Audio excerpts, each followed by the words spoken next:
안녕하십니까. 거꾸로 투자하는 쇼킹 부동산입니다. 공공분양 멸종 사건 40, 50대 분노 시작해보겠습니다. 자, 시간이 지날수록 신규 공급 아파트의 가치가 귀해지고 있습니다. 기존 아파트가 유동성 과잉 상황과 가격 상승 기대감이 맞물리면서 수요가 급증을 했어요.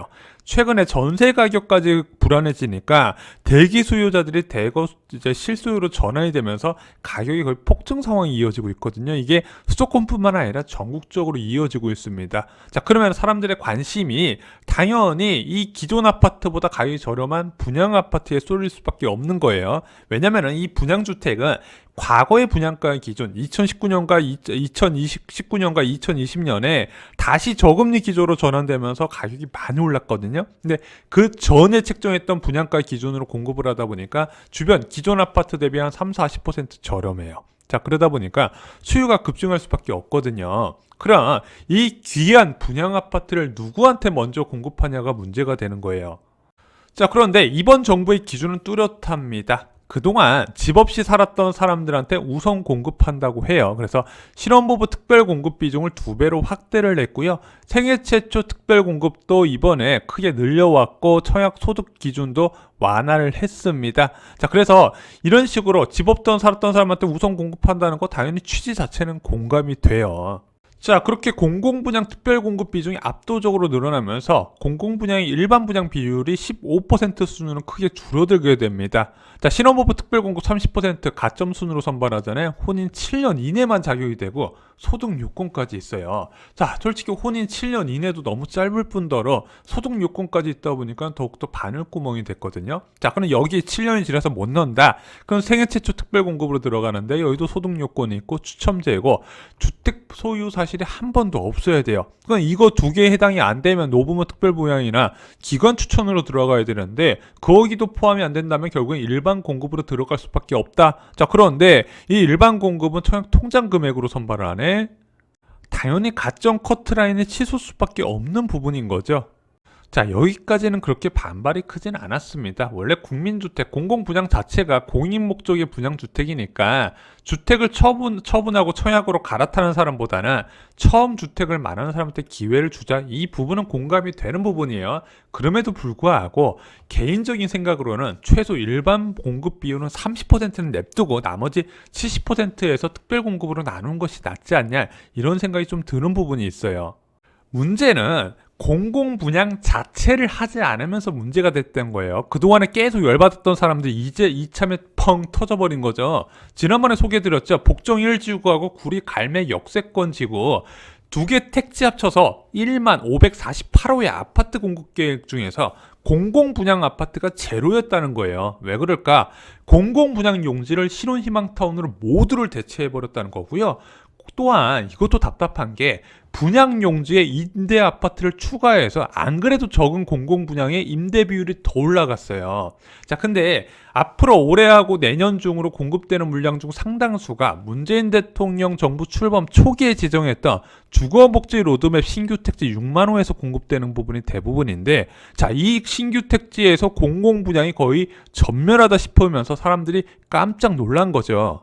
드디어 40대, 50대의 분노가 터진 겁니다. 이거 어떻게 하라는 얘기냐? 공공분양 기다리고 있는데, 자, 비율 줄어든 건 알겠다. 그럼에도 불구하고 분양 자체를 안 해버리는 경우가 어딨냐? 이게 화가 날 만한 거죠. 자, 신혼희망타운이 그나마 지원 자격을 조금 완화했습니다. 원래는 혼인 7년 이내였는데 신혼희망타운은 자녀 6세 이하면은 가능하겠다. 그래서 둘째나 셋째 나이가 만 6세 이하면은 신혼희망타운 지원 가능하니까 공공분양 자격이 있는 거 아니냐. 일부 40대도 지원이 가능한데 문제는 면적이 너무 작다는 거예요. 전용 55제곱미터 23평짜리를 공급을 하면서 자산 보유 기준은 또 너무 엄격해요. 솔직히 이 정도로 엄격한 자산 보유 기준은 임대주택에서나 공급되는 부분인데 이걸 분양주택 공급할 때 적용을 해버렸어요. 자, 3억이면 부자 아니냐? 전세 보증금도 포함이에요. 전세 3억짜리 넘었는데 대출이 없으면 지원 자격이 안 되는 겁니다. 또 하나, 사람들은 분양을 받고 싶어 하는데 수익 공유형 대출 상품까지 권하다 보니까 면적 작죠. 나중에 수익 배분해야 되죠. 자산 보유 기준 엄격하죠. 그러다 보니까 야, 이거 하지 말라는 소리다, 이렇게 되는 부분이죠. 이 신혼희망타운 취지는 좋은데요. 막상 시행하고 나오니까 문제점이 너무 많이 발견되는 거예요. 자, 그리고 신혼부부를 주위에 챙기는 것은 좋은데 적당히 해야 될 거 아니에요. 임대부터 분양까지 신혼부부로 도배를 하면 어쩌라는 거예요. 이게 국토부 얘네들이 중간이 없어요. 뭐 하나 꽂히면 그것만 밀어붙여요.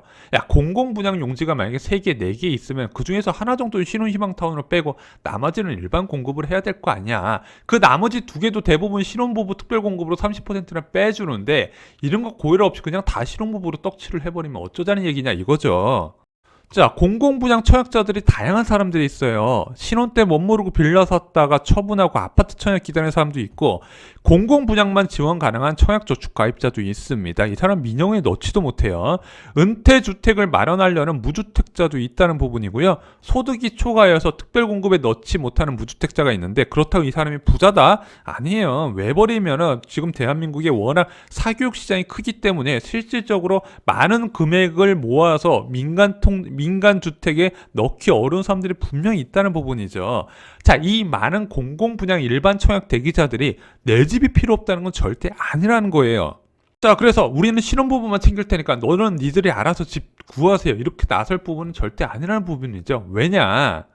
자, 부동산 시장 과열을 잡는 주택 공급 정책의 목표는 간단하다 말씀드렸습니다. 넘쳐나는 대기 소유자가 부동산 시장 불안을 지속시켜요. 이 사람들이 기존 주택도 사고 청약 시장이 자꾸 몰리니까 몇백 대 1 경쟁률이 나오고 분양가가 계속 올라가도 청약 경쟁률이 안 떨어져요. 빨리 이 사람들한테 아파트 분양을 받게 해줘야 부동산 시장이 안정될 수 있다는 부분이에요. 그래서 물량으로 쏟아붓는 것이 1기 신도시, 2기 신도시, 이번에 지정한 3기 신도시죠. 집 살 돈이 있는 사람들이 넘치는 게 근본적인 문제라는 부분인데 공급이 왜 자꾸 없는 사람들을 챙기려고 하냐, 왜 복지수단으로 전환되냐 이거예요. 당장의 부동산 시장 불안의 문제인데 왜 없는 사람들을 충족시키기 위해서 이 주택 용지를 사용하냐 이 부분이죠. 그러면은 그런 식으로 없는 사람들을 챙겨버리고 수요자가 많이 남아있는 상황에서 집값이 안정될까? 안 된다는 거예요. 그런데 국토부가 열받는 게 그렇다고 신혼부부를 제대로 챙기는 것도 아니에요. 신혼부부 제공주택 보면요, 임대든 분양이든 전부 다 23평 이하고요. 이번에 욕을 엄청 많이 먹었던 분양평수 기준 20평 이하의 초속 면적도 상당 부분 차지하면서 아파트 용지를 갉아먹고 있습니다. 신혼부부 행복주택은요, 거주기간이 10년밖에 안 돼요. 이게 코미디 같은 이야기예요. 신혼부부한테 10년 있다 나가라. 이게 무슨 신혼부부를 위한 정책이에요. 자, 그러다 보니까 이들 택지에 입주가 어느 정도 완료가 되잖아요. 그러면은 임대 아파트는 10년 있다 나가야 되고 자가주택 있는 사람들도 대부분 크기가 작아서 이주를 고려할 것이다. 자, 그러다 보니까 이게 무슨 주거시장 안정에 도움이 되냐. 자, 제가 계속 말씀드리잖아요. 국토부가 평생 살 주택을 공급하는 것을 지금 끔찍히 싫어하고 있어요. 과거에 분양시장 불안을 해소했던 1기 신도시 공급이나 보금자리 지구 정책이 과연 이런 식으로 거쳐가는 주택을 공급하면서 해결이 됐냐? 절대 아니라는 거예요. 평생 살만한 집을 공급했기 때문에 해소가 됐다는 부분이죠. 신혼부부만 챙기는데 그것마저도 제대로 안 하고요. 추후에 주택시장 불안을 다시 일으킬 수 있는 도시 계획을 지금 하고 있다는 겁니다. 자, 문재인 정부 지정 신규 택지의 도시계획부터 다시 짜야 됩니다. 시간이 걸려서라도 제대로 해야 돼요. 전용 59제곱미터에서 84제곱미터 민간 분양과 공공 분양에 집중을 해야 되는 부분인데, 자, 이것을 정부에서는 3기 신도시부터 잘해보겠다 이런 이야기가 나오고 있어요.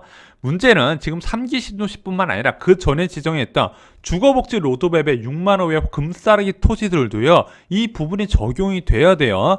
공공주택 용지의 임대 비율을 최소화하고 분양에 집중해야 돼요. 야, 그러면 임대주택 어느 정도 있어야 되지 않겠냐? 전용 50제곱미터 이하의 임대주택은요, 준주거나 자족용지, 사업용 용지를 활용해서 공급하면 충분해요. 굳이 아파트 용지를 쓸 필요가 없다는 부분이고요.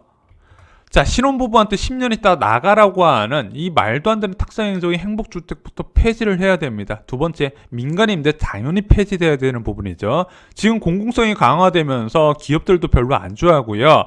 이 분양받는 사람들은 더 싫어해요. 공공자가주택으로 대체하든가 아니면 문재인 대통령께서 밝힌 그 중산층을 위한 임대주택으로 전환을 해야 되는 부분이고, 마지막으로 분양주택의 공급 가속할 수 있는 규제를 만들어야 되는 부분입니다. 수분양 분양자의 공급 일정을 법제화시켜서 자, 이것을 토지 받고 나서 일정 기간 이내에 무조건 분양한다는 부분을 법제화시켜야 공급이 제대로 일어난다는 부분이지, 그렇지 않으면 분양가 높아질 때까지 계속 미루게 되는 부분이죠. 자, 공공분양이 멸종한 이유 간단합니다. 국토부의 멍청한 도시 설계 때문에 그렇다는 부분, 그렇다고 신혼부부를 제대로 챙기는 것도 아니라는 부분 오늘 콕 집어서 말씀드렸습니다. 지금 당장 여러분들이 목소리를 내지 않으면요, 앞으로 내년과 내후년에 줄을 잃을 주거복지 로드맵의 6만 호의 도시 설계가 다 이런 식으로 나올 것이다. 여러분들이 직접 목소리를 내시고 지금 국토부 홈페이지에 가셔서 의견을 다시는 분들이 꽤 많아지고 있습니다. 여러분들이 동참하지 않으시면 여러분들의 분량은 더욱더 줄어든다는 부분, 그리고 도시 계획은 원래 목적과 상관없이 산으로 가게 될 것임을 말씀을 드립니다. 좋아요, 구독, 그리고 공유 꼭 부탁드립니다. 감사합니다.